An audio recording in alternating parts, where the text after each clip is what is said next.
പ്രകാശം മാസ്റ്ററെ, ഈ സംസ്ഥാന സർക്കാർ നിർമ്മിക്കുന്ന പാലങ്ങളുടെ ടോൾ പിരിവ് നിർത്തലാക്കുമെന്നത് ഇടതുമുന്നണിയുടെ പ്രകടന പത്രികയിലെ ഒരു പ്രധാനപ്പെട്ട വാഗ്ദാനമായിരുന്നു. താങ്കൾക്കറിയാമല്ലോ, ഒന്നാം പിണറായി സർക്കാരിൻ്റെ കാലത്താണ് അങ്ങനെ സംസ്ഥാനത്തുണ്ടാക്കിയിട്ടുള്ള, അതായത് പൊതുമരാമത്ത് പാലങ്ങളുടെ ടോൾ പിരിവ് പൂർണ്ണമായും നിർത്തലാക്കിക്കൊണ്ടുള്ള തീരുമാനമുണ്ടായത്.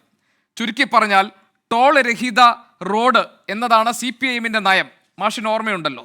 മാത്രമല്ല, ഒന്നാം പിണറായി സർക്കാരിൻ്റെ കാലത്ത് ധനമന്ത്രിയായിരുന്ന ഡോക്ടർ TM തോമസ് ഐസക് പ്രതിപക്ഷം സഭയിൽ ഉന്നയിച്ച ഒരു ചോദ്യത്തിന് മറുപടിയായി പറഞ്ഞത് ടോൾ പിരിക്കുന്ന കാര്യം ആലോചനയിലേ ഇല്ല എന്നാണ്. അതായത് ഈ കിഫ്ബി നടപ്പാക്കുന്ന പദ്ധതികളിൽ നിന്ന് വരുമാനം ഉണ്ടാക്കാൻ വേണ്ടി ടോൾ പിരിവെന്ന ആലോചനകളിലേക്ക് കടക്കുമ്പോൾ അങ്ങനെ ആലോചനയുണ്ടോ എന്ന് പ്രതിപക്ഷ MLA മാർ ചോദിച്ചപ്പോൾ, അതായത് VT Balram, IC Balakrishnan, AP Anilkumar, അനിലക്കരെ ഇവരാണ് സഭയിൽ ആ ചോദ്യം ഉന്നയിച്ചത്. അപ്പോൾ ധനമന്ത്രിയായിരുന്ന ഡോക്ടർ TM തോമസ് ഐസക് പറഞ്ഞത് അങ്ങനെ ഒരു ആലോചനയേ ഇല്ല എന്നാണ്. അപ്പോൾ ഇടത് മുന്നണി പ്രകടന പത്രികയിൽ ജനങ്ങൾക്ക് കൊടുത്ത വാഗ്ദാനങ്ങൾക്ക് വിരുദ്ധമായി, CPIMന്റെ പ്രഖ്യാപിത നയത്തിന് വിരുദ്ധമായി, നിയമസഭയിൽ പ്രതിപക്ഷാംഗങ്ങളുടെ ചോദ്യത്തിന് ധനമന്ത്രി ഉത്തരവാദിത്വത്തോടു കൂടിയ നൽകിയ മറുപടിക്ക് വിരുദ്ധമായി ഇപ്പോൾ പണപ്പിരിവ് അല്ലെങ്കിൽ ചുങ്കപ്പിരിവ് നടത്താമെന്ന് സർക്കാർ തീരുമാനിക്കുന്നത് എന്തുകൊണ്ടാണ്? അത്തരം ഒരു ആലോചനയിലേക്ക് സർക്കാരിന് പോകേണ്ടി വരുന്നത് എന്തുകൊണ്ടാണ്?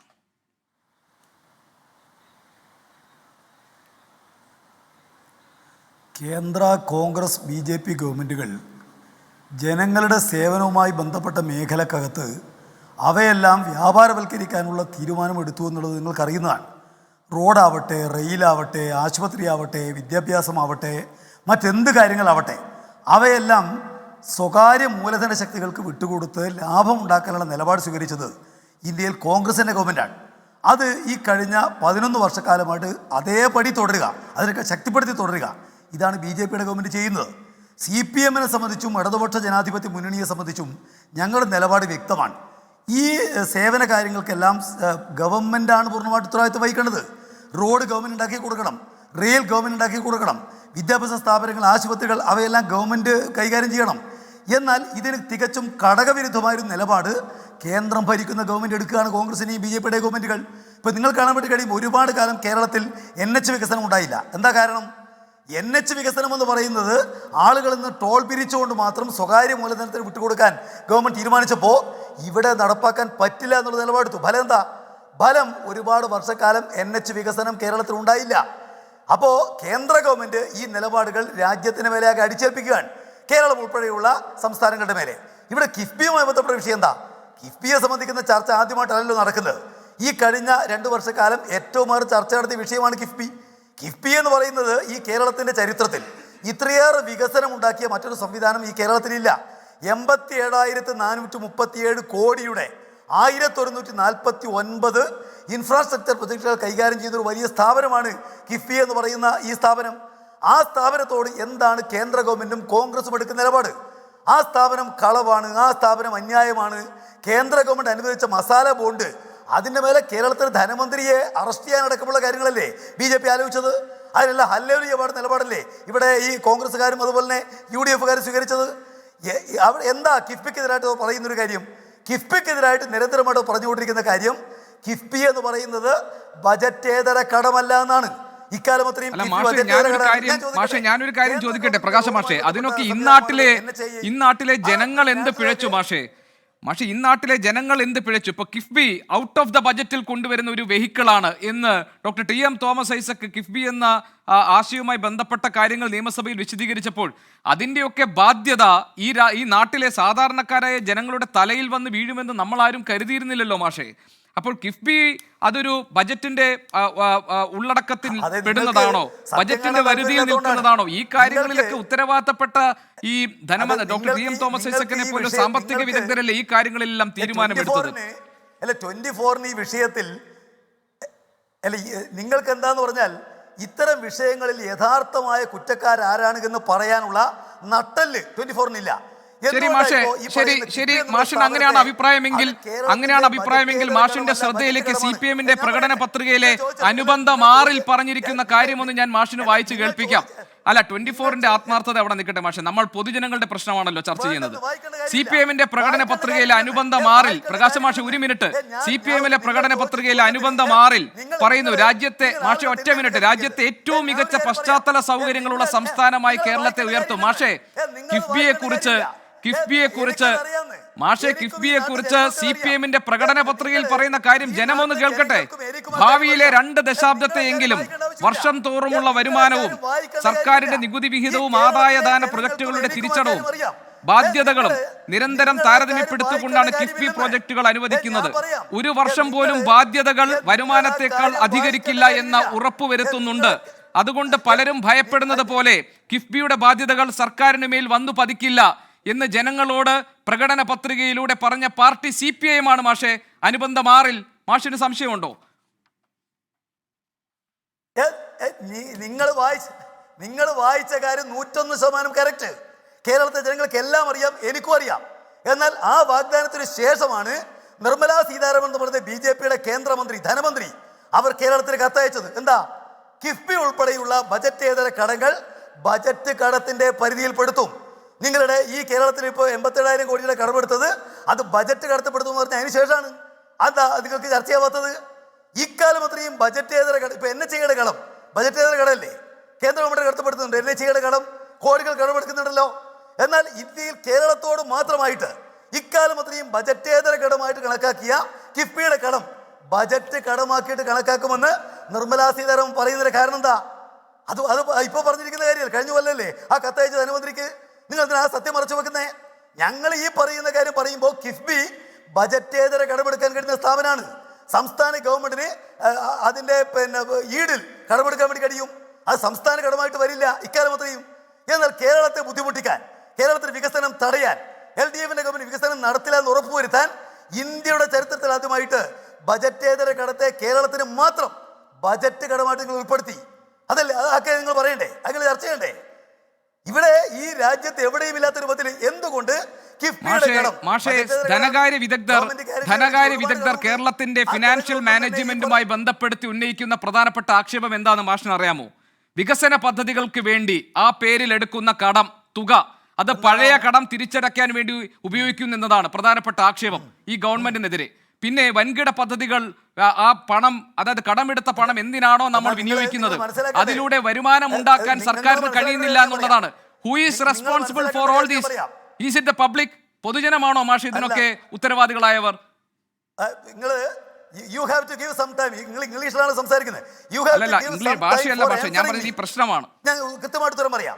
ഈ കേരളത്തില് ഇപ്പോ കിഫ്ബി എടുത്തിരിക്കുന്ന, ഞാൻ പറയട്ടെ, നിങ്ങൾ വെറുതെ സംശയം ഉണ്ടാക്കാൻ വേണ്ടി മാത്രം ചർച്ച നടത്തല്ല. 87,437 കോടിയുടെ കിഫ്ബി കടത്തിൽ ഒരു ഉറുപ്പിക പോലും പഴയ കടം തിരിച്ചടക്കാൻ കേരള ഗവൺമെന്റ് ഉപയോഗിച്ചിട്ടില്ല, ഉപയോഗിക്കില്ല. നിങ്ങളുടെ വാദം നിൽക്കില്ലല്ലോ.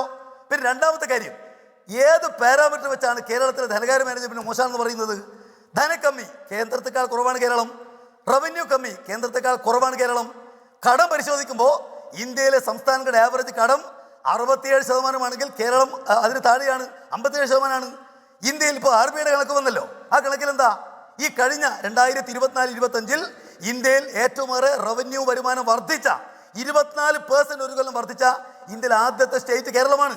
പിന്നെ ധനകാര്യ മാനേജ്മെന്റ് മോശമാണെന്ന് നിങ്ങൾ പറയുന്നത്? ഇന്ത്യയിൽ മാഷെ ധനകാര്യ വിദഗ്ധർ പറയുന്നു എടുക്കുന്ന കടത്തിന്റെ 92% മുൻപെടുത്ത കടം തിരിച്ചടയ്ക്കാൻ വേണ്ടി സർക്കാർ വിനിയോഗിക്കുന്നു എന്നത്. 8% മാത്രമാണ് വികസന പദ്ധതികൾ നടപ്പാക്കാൻ ചെലവഴിക്കുന്നത് എന്നത്. ഇത് ഞാൻ ഇന്ന് ഇപ്പോൾ നടത്തിയ സ്റ്റേറ്റ്മെന്റ് അല്ല. ഈ ഫിനാൻഷ്യൽ എക്സ്പേർട്സ് ഈ സർക്കാരിന്റെ ധനവിനിയോഗവുമായി ബന്ധപ്പെട്ട് ഉന്നയിക്കുന്ന ഒരു വിമർശനമാണ്. ശ്രീമതി മേരി ജോർജിനെ പോലുള്ള സാമ്പത്തികാര്യ വിദഗ്ധ ഈ ചർച്ചയിൽ പങ്കെടുക്കുന്നുണ്ട്. നമുക്ക് we can discuss all these in detail. അല്ല മാഷെ, ഞാൻ പറഞ്ഞത് മാഷെ സർക്കാരിന്റെ ധനവിനിയോഗവുമായി ബന്ധപ്പെട്ട് ഈ മേഖലയിൽ പ്രവർത്തിക്കുന്ന വിദഗ്ധർ ഈ സർക്കാരിനെ വിമർശിച്ച് നടത്തിയിട്ടുള്ള നിരീക്ഷണങ്ങളാണ് ഞാൻ മാഷിന്റെ മുന്നിൽ പ്രസന്റ് ചെയ്തത്. എന്റെ അഭിപ്രായ പ്രകടനമല്ല മാഷെ. അതെ, നിങ്ങൾക്ക് മേരിയെ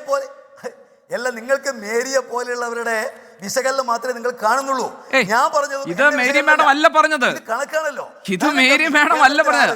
കേരളത്തിൽ 4.4. മാഷെ ഇതൊക്കെ സംസാരിക്കാൻ പോകുന്നതേ ഉള്ളൂ ഈ വിഷയമൊക്കെ.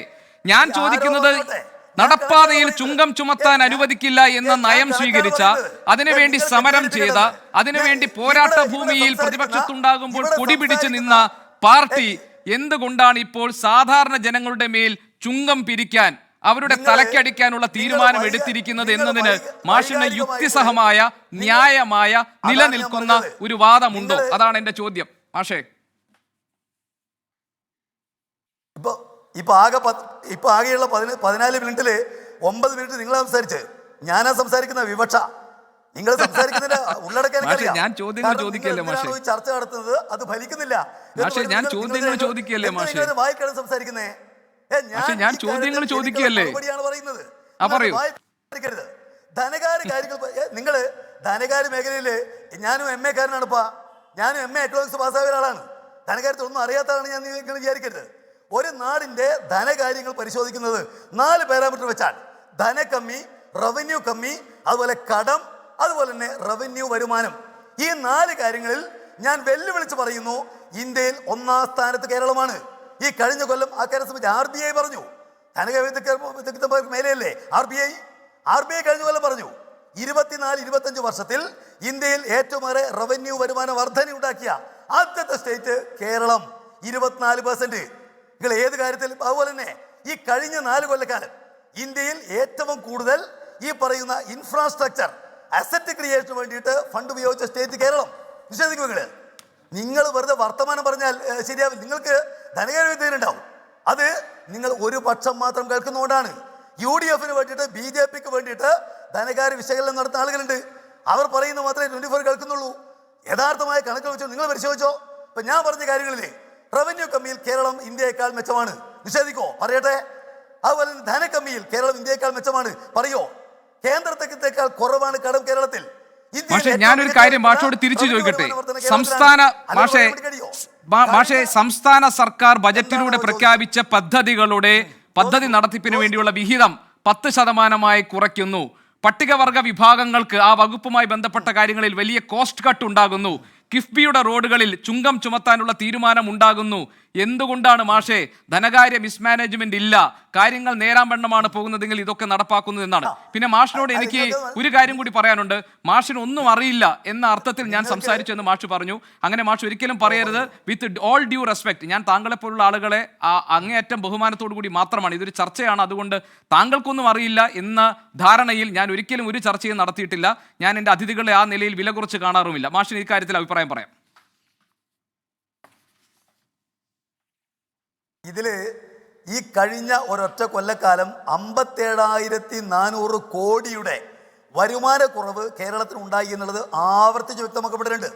അതിന്റെ കാരണങ്ങളുടെയും മറ്റ് വിശദാംശങ്ങളെ സംബന്ധിച്ചൊന്നും ഞാൻ കിടക്കുന്നില്ല. യഥാർത്ഥത്തിൽ കേരളം അതിഗുരുതരമായ സാമ്പത്തിക വ്യവസ്ഥയിലേക്ക് എത്താത്തത് ഈ കഴിഞ്ഞ 4 കൊല്ലക്കാലത്ത് വരുമാനം പരിശോധിക്കുക. 47, 52, 61, 70. ഇതാണ് കോടിയാണ് പറഞ്ഞത്. 70,000 കോടി, 61,000 കോടി. ഇതാണ് കഴിഞ്ഞ. ശരി പ്രകാശ് മാഷെ, ഞാൻ തിരിച്ചു വരാം.